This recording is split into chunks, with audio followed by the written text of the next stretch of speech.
Pemirsa, logistik pemilu selain vital juga rawan dalam pelanggaran pemilu. Untuk itu, Komisioner Bawaslu Sumbar mengingatkan jajaran untuk bisa mengawasi distribusi logistik dengan baik dan benar.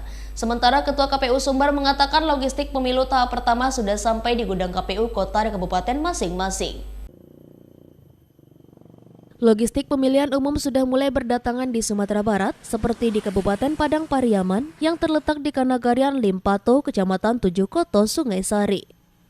Meski belum semua logistik yang datang ke daerah ini menandakan pemilu serentak semakin dekat, menurut keterangan Ketua KPU Sumatera Barat Surya Evitrimen, dalam sosialisasi tahapan logistik yang diadakan pihak Bawaslu Padang Pariaman di Lubuk Alung, di antara logistik yang sudah ada di daerah kota dan kabupaten pada tahap pertama ini, di antaranya adalah kotak suara, bilik suara, tinta dan segel, sementara surat suara dan kebutuhan lainnya akan datang pada tahap kedua.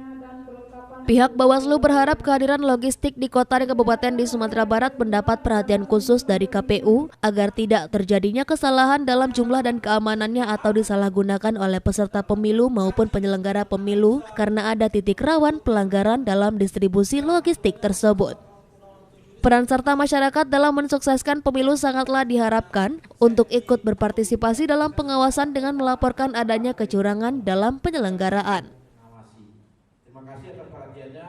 Jadi untuk pengadaan logistik tahap 1 adalah yaitunya kotak suara, bilik suara, seluruhnya kan sudah sampai di gudang dan KPU Kabupaten Kota. Di 19 KPU Kabupaten Kota, masuk tinta dan juga segel. Kerawanannya adalah ketidaktepatan jumlah. Kita khawatir jumlahnya dilebihkan atau dikurangi atau spesifikasinya bermasalah. Serta pengelolaannya tidak dikelola dengan baik, tentu harus kita pastikan ini bisa dikelola dan di manage dengan baik oleh teman-teman KPU selaku penanggung jawab pengelolaan logistik.